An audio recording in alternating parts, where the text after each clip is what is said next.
Hello, everybody. Welcome back to AK Global. This is episode 4. I am Ansel Linder. I'm here with my co-host, the master of macro melange, Kent. How are you doing tonight? Greetings and salutations to all my friends out there. Oh, man. So we have a good one today. This is a topic that I am always curious about. I mean, I kind of know the mechanism of how this works, but I've never really spent the time to dive in, but Kent has. So Kent has put together a bunch of links for us, and he's going to walk us through different ideas that go into the stock buybacks. So Kent, hit us up. What are we starting off with here? Yeah, definitely done a little diving. It's kind of akin to dumpster diving, I would say. Like you're swimming around in the trash, but occasionally you pull out, a TV that still works, or in this case, some nuggets of insight. But it's something that people need to understand in relation to the market and really what's been propping it up for some time now. And so with that said, let's jump right in. What we're going to be covering is stock buybacks. People have probably heard at least a little about this subject. It has been a bit more of a hot button item, I would say, this year, 2019. I know it has been brought up in the past. Post-Trump tax cuts, there was a real spike in buybacks, which we'll get into. And so the first thing I just want to jump into here is there is a little graph. It looks like CNBC is the actual source, but I pulled this off of Real Investment Advice just because I think they kind of they improve upon the graphs that they get. And I think they're easier on the eyes. You have this one pulled up too, right, Ansel? I do, and we will link to it in the show notes to the episode. And by the way, guys, we are hosted on Libsyn for right now, and so all of our like our website, until we get this rolling a little bit, we will just have our show notes on the Libsyn website. So check that for all of these links. Okay, perfect. Okay, so basically, we'll just go through this real quick. It's just a good graphic because it really shows something that really jumps out. You'll note first that there was a record number of buybacks. I think this is the projected for 2019. So it's over $1 trillion in buybacks, but the preceding years were pretty hefty as well. One thing that you'll notice is that there's the buybacks in aggregate since basically 2010. The volume is just so much more than even what created the bubble in 2005 through the way they break it up here, 2005 through 2009. You see that 1 year that's just sky high. It looks like they crested above the 800 billion. And then all of a sudden, the next year it was essentially cut in half. So, before we move on, do you have any thoughts or comments? Yeah, up front, I just wanted to describe it here, and it is a bar chart that goes from 1985 to present. There is an S&P 500 kind of background that shows the level of the stock market, and then it shows the stock buyback totals. And it's what I think is interesting is you kind of see there around 2000, the buybacks were climbing, but it wasn't crazy. And the peak there, with the dot-com bubble, then it came down, and the stock market got back to, this is the S&P 500, got back roughly to its all-time high, but it was on the back of massive stock buybacks. So it is a different, like the whole character of that market was different. And then now it's just continuing up, and the stock buybacks are continuing to climb. So that's kind of what I see in this, that there was a complete change at the dot-com bubble, and we've just been in kind of like bubble territory on the stock market ever since. Yeah, I don't want to get too much into it now, but basically, the implication here is that a lot of what is keeping the stock market afloat is indeed corporate ownership of shares. There is a diminishing number of what I like to call real investors, people in the market, but we'll be getting into that here shortly. What I want to do is explain really quickly to the listeners how a buyback works. And the way it works is you've got a company. and the company will have a certain amount of shares outstanding. And so what it does is they simply repurchase shares that they had initially given out. The amount of shares outstanding decreases, and that basically just pushes up the price.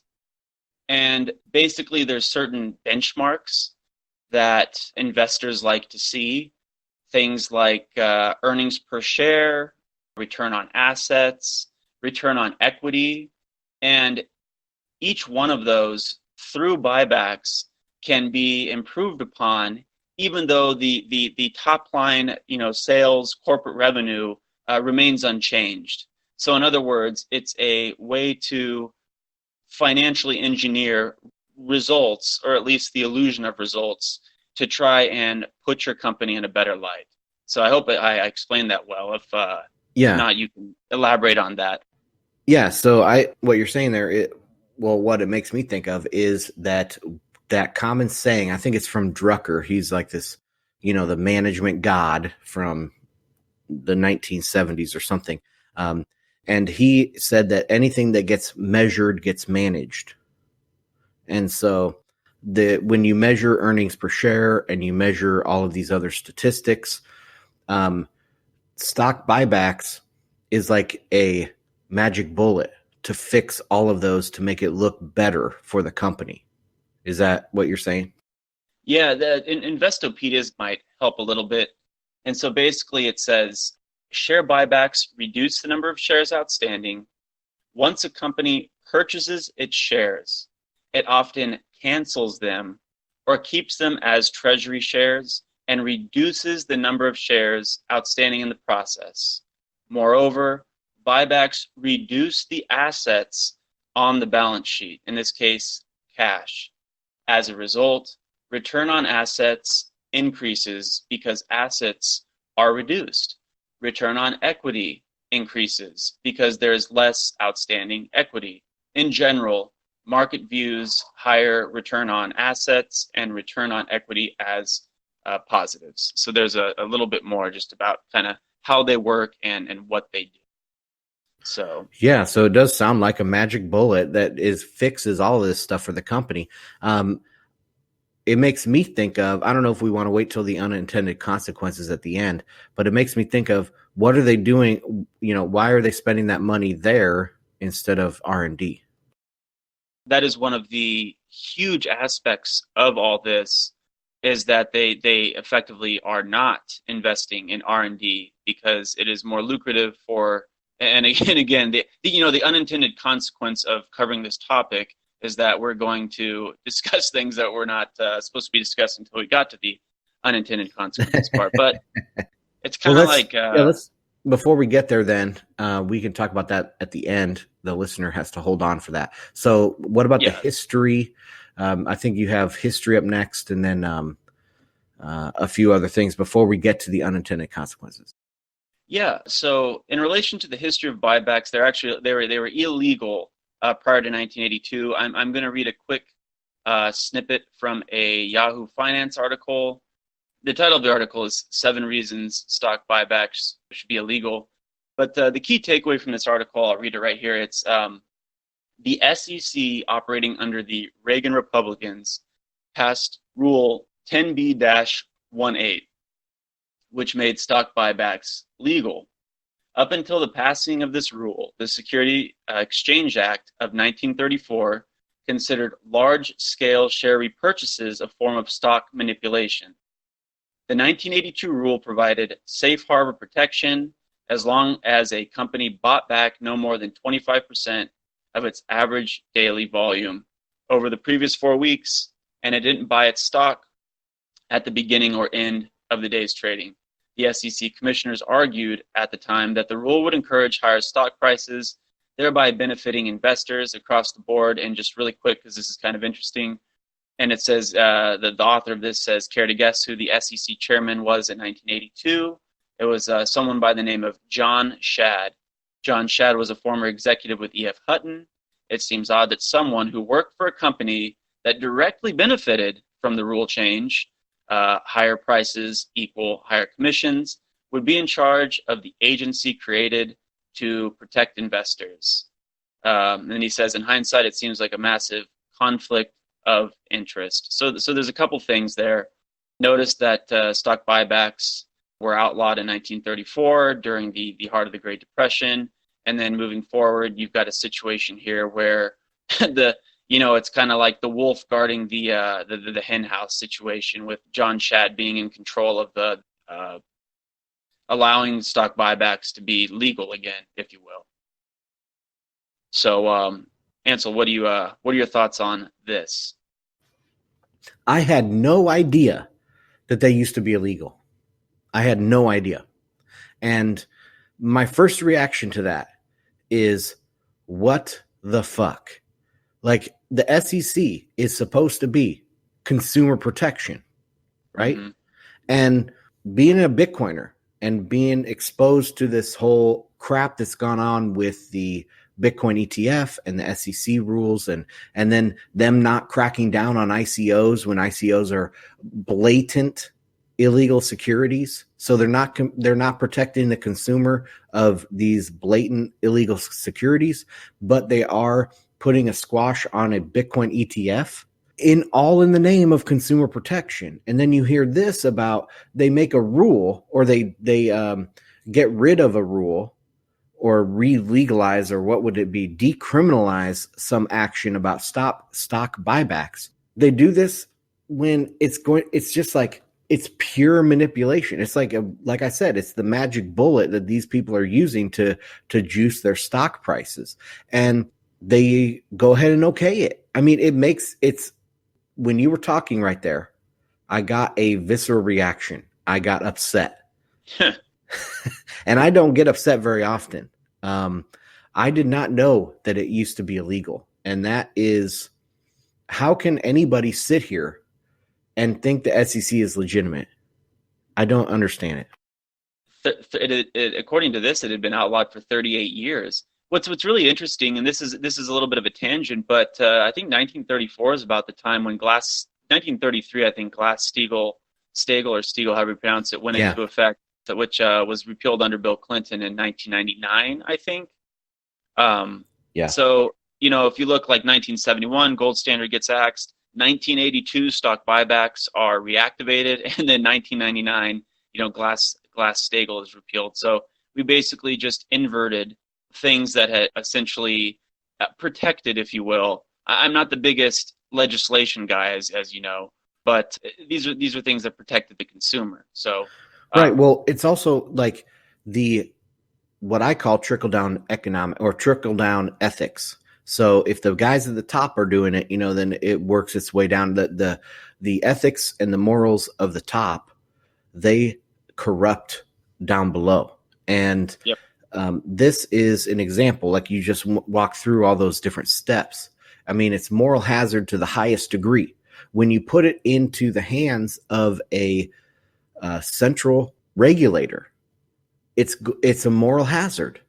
Who's tied to the financial system, who's way up in the financial system, which is going to benefit greatly from this reversal, this rule change. Yeah, and especially when you have their central bankers that can print unlimited fiat money after 71, and they can pay whatever price they need to get something passed, right? Or get something reactivated or decriminalized, or whatever we're talking about here. And so this is an example of how this type of system, a centralized governmental regulator, does not work. In my opinion, it breaks down, and it takes decades. Mm-hmm. But where would we be in these decades if we wouldn't have gone this route?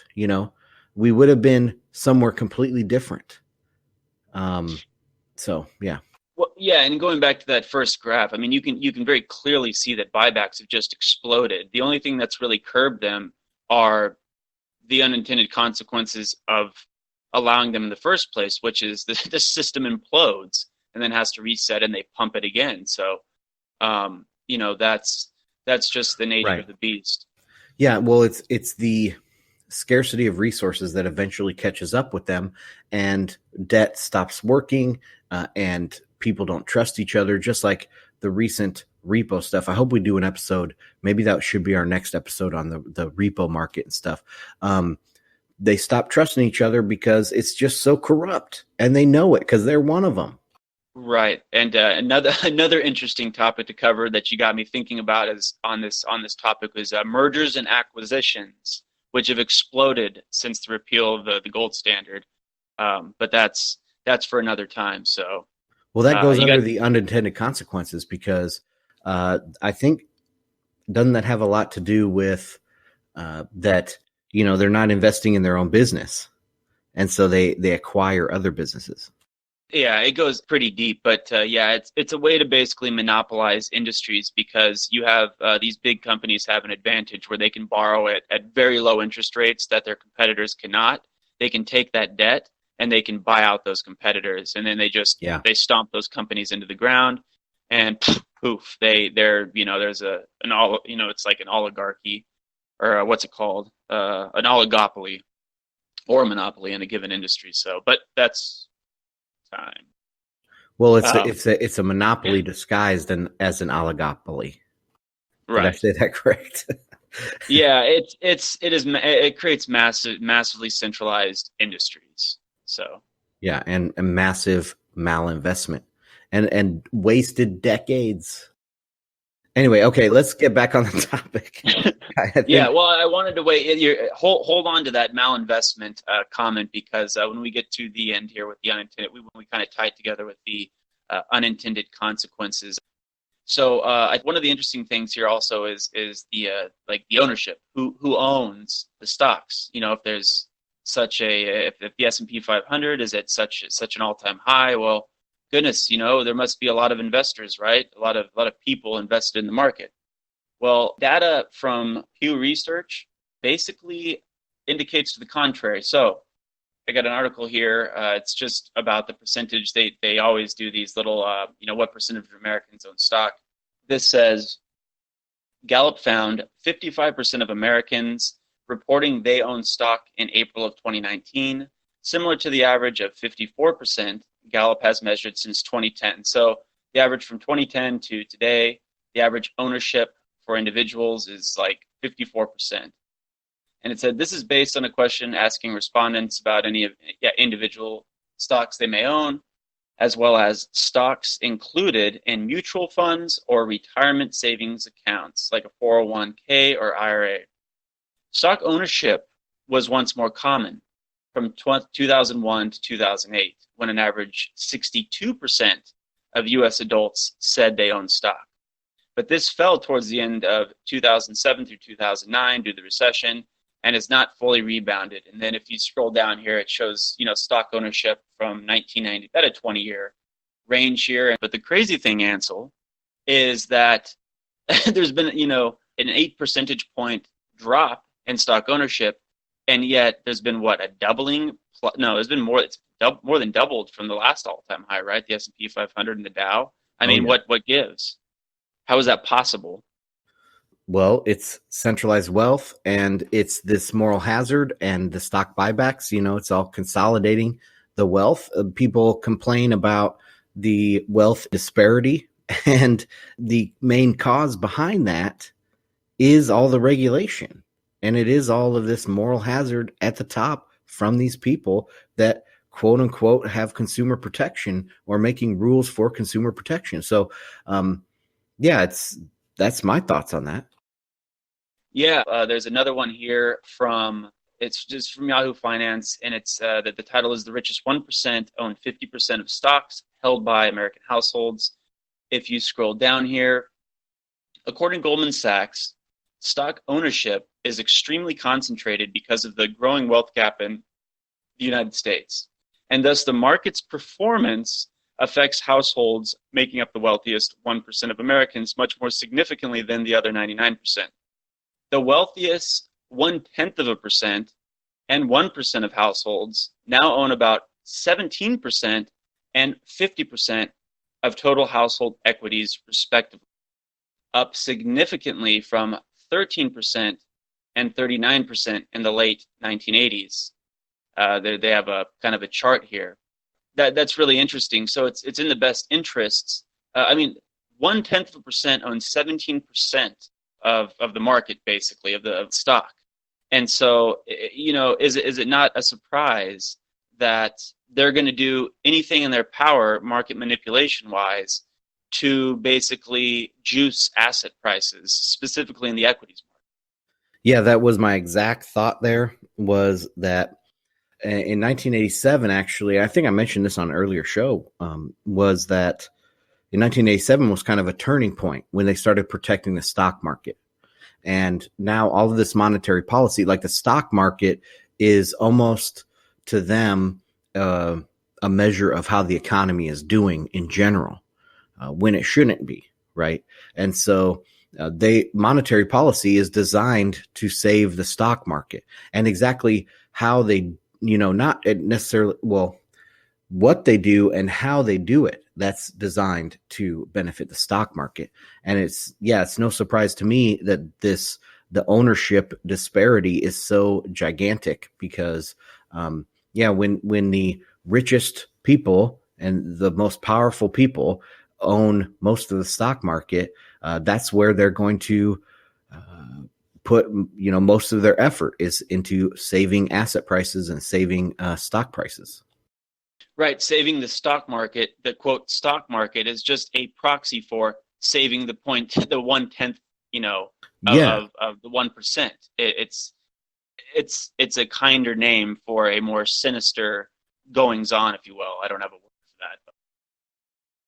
Yeah, exactly. And then they also wrap it in all of this jargon and voodoo and mystery of how the stock market works. Like, the one thing I noticed about this repo stuff that we heard going on this last week was nobody knows how that works. And nobody knows how the stock market works. Nobody knows how this monetary policy affects buybacks and affects all of these different things that go on with asset prices. And it's just a big mystery, because they cloak it in that so that they can protect that 1%, and they can protect, 1/10 of 1%. It's very, very destructive to everybody else, I believe. Yeah, and just to add to this, I'm going to kind of push two things together here. So there's another article here in the New York Times. It relates the tax cuts to share buybacks. And so what's interesting is I had the number. I think it was like 1.7 trillion. That's what the corporate tax cut was worth. It knocked off like 1.7 trillion in taxes. But get this: in 2018, the numeric value of the share repurchases, the stock buybacks, was at $910 billion, which is effectively more than half of the corporate tax cut.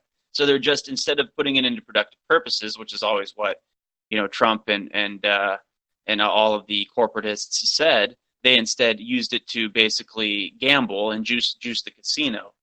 They're juicing their own assets. It is also just sinister in nature. What they're doing. They're just basically protecting themselves at the expense of everyone else. Well, that makes me think of diminishing returns. So, with the stimulus, and you have QE and all this, like they say it takes what, $3 or $4 in spending to get another dollar in GDP growth. Yeah. And here, what this is telling me is it takes $2 in tax cuts to get $1 of real investment. So, or even less. So, you said 50% or more went straight to buybacks instead of real investment into future production and all this other stuff. And so, that's diminishing returns. Next tax cut, it's going to be only a fourth. So 75% is going to go straight to buybacks. And the next time it's going to be 90%. And it's just going to be a diminishing return to actual productive investment and actual GDP growth. And it just continually makes the situation worse and worse and worse. Right. The title of this article right here was basically, this stock market rally has everything except investors. Pretty much, we're wheeling down here to the nitty gritty, and we'll tie all that in at the end here. But No, I am excited for the unintended consequences. We've built this up for so long. Let's get to it. All right. So the unintended consequences. I thought you brought up a really good point. This just reminded me of what I read in Mises' book, Human Action, which is because of these stock buybacks, they're diverting capital into they're just juicing prices. They're not creating real productive growth. It's your classic malinvestment. Instead of going to productive, research and development, or finding more efficient or developing more efficient supply chains, or more efficient processes, whatever have you, whatever makes the process more robust, more efficient, they are doing the exact opposite and directing it towards this stock buyback. Not only that, it has a vacuum effect because your average speculator on the street sees the market getting pushed up and they assume that's where the growth is, even though it's patently false. And they start, throwing their capital that they don't have into the market. And it just basically it's like throwing your money into a volcano. You're just burning it, you know what I mean? Yeah, well, it's financial innovation versus real innovation. Right. And I also one thing that I don't know how to tie this in exactly, but one thing that I heard somewhere several years ago was that there was a time in the United States where it was something like 90 or 95% of huge majority of patents came from industry. So like on the floor, the factory floor was where invention happened, right? And now we have gone away from manufacturing. We've gone more towards service and financial innovation. And we don't have a factory floor to innovate anymore. And that's one reason why, we see all of the patents and main inventions happening overseas in Asia and stuff, because that's where the factory floors went. And that's where most of the inventions happen. I think it's very interesting that kind of ties together this idea of diverting capital from, someone just slammed the door. Sorry. Diverting capital from like productive industry and productive use cases to financialization. Does that make sense? Yeah, and I mean, if you fall like one of the interesting things here is executive and board compensation is the stock price is basically a huge part of their compensation package. Now these people, so you start with debt, corporate margin debt we just talked about. You've got a ton of debt, just basically a deluge of debt entering the system. They're taking said debt, not putting it into the productive, ends, and they're just pumping asset prices. Okay. And then, they're juicing their own compensation. Well, two things are happening here. Those asset prices are making it much more difficult for the average person to pay their rent, or buy a car, or wherever the juicing of asset prices goes. So they're becoming poor. And then these executives are becoming, more and more wealthy. They're spending, and then they go and spend in the real economy, and they're having the same effect because they're dumping so much money into things like houses that it's just become really lopsided and out of reach for the average person. Which I don't even know if I'd call this an unintended consequence. I think it's these. It's an intended consequence. Yeah. Yeah. Exactly. It's an intended consequence. These people want to return to basically like 1300s England, where you had like a king and a lord, and you had a bunch of, they just outright said, we own all this land, and most of it, like 99% of it, they didn't even use for productive purposes, and they basically made sure that nobody else could too. So it's just a highly inefficient system. I would argue even more inefficient today, because we're not even dealing really with land. We're just dealing with these abstract assets and these incredible valuations. So. Yeah, well, it's all made possible by the government and fiat money. If they couldn't bail themselves out, like we just saw last week with the repo operations and stuff, they wouldn't be able to do this. It would break down pretty damn quickly, at least before we got really damaging effects. Right now, like we've kind of said throughout this whole time, is from 1971 and then into the 80s, the 87 rescue LTCM in the late was that I think that was mid 90s, and then 2000 dot-com bubble, and then the 2008 crisis. I mean, all along the way, they've just been bailing themselves out, perpetuating this system of malinvestment and financialization. And right now, we just don't have an economy. We really do not have a real economy out there, in my opinion. So Bitcoin fixes this. Bitcoin will fix this by helping us not pay the tax, helping us not finance all of this crap, finance their system. They'll be able to print money, but it will go directly into real, like, price inflation in the real economy versus asset price inflation. So what do you have to say about how Bitcoin fits into this?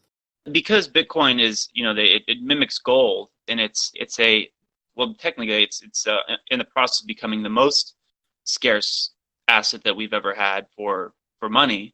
But the whole point is it's a digitally scarce asset. It's a scarce asset.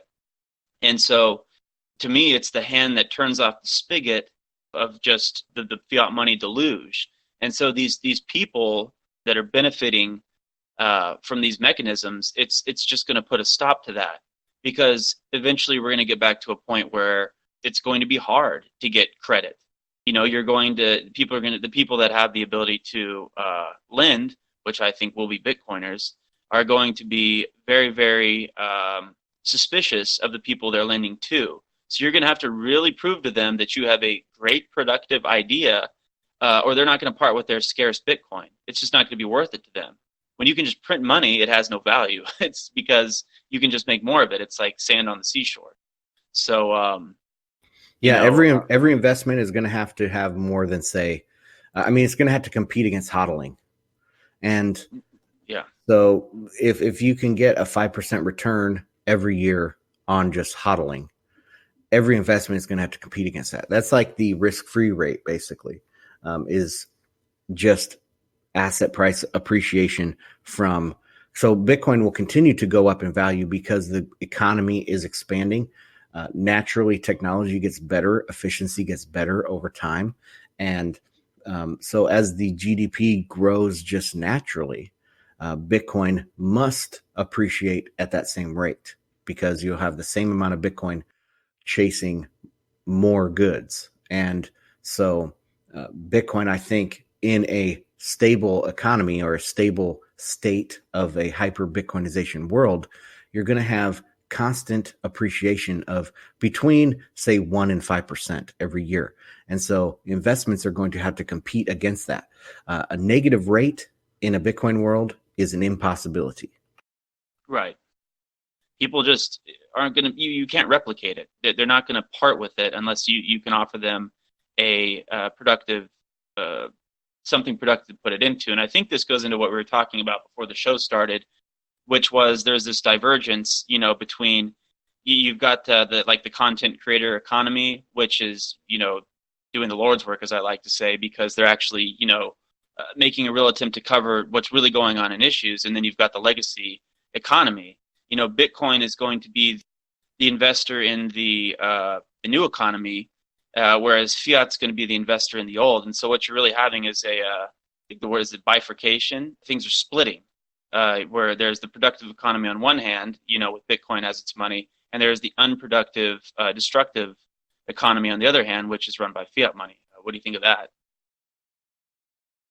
Yeah, I think that is totally going to come to pass, and we are going to be asking companies, instead of Apple has what's their cash balance? They have like $1 billion just in cash sitting somewhere, 2 billion maybe now. They are engaging in heavy stock buybacks, might I add. Really? Okay. Yep. Well, in the future, we're going to be asking, what's your Bitcoin balance? Something safe. But the last thing that I wanted to say regarding the unintended consequences is, and this kind of relates to, you were talking earlier about the repo market debacle from last week. So let's say that there's a broader market decline. People are going to be rushing to get out. And let's say that these companies they've diluted a lot of the stock, obviously, but let's say they're like, oh no, it's melting down. We want to offload this illiquid, what's becoming illiquid stock. into, liquid cash. Well, there might not be any buyers of the stock. And then all of a sudden you have a gigantic liquidity crisis that's going to necessitate, Fed injections. I think that's a real possibility, don't you? Yeah, you're talking about Fed just outright buying stock. Pretty much, because no one in the market, including banks or companies that, even though they are flush with cash, that is a fact, they're not going to buy the stock off the companies that really juice the buybacks. They're not going to be able to unload the prices that were once nosebleed are just going to cascade, because buyers are going to set their bids so low because they just don't see a value in these inflated stocks. And so these guys are going to either have to sell at massive, losses to their, I guess, equity position, or the Fed's going to have to jump in and, outright buy them or inject liquidity into the system so that banks can buy them off of the balance sheets of these companies, something to that effect, I guess. That's a wrap for this episode, guys. Thank you for joining me. Ansel with Kent, AK Global. Subscribe, like, share. See you next time. Peace.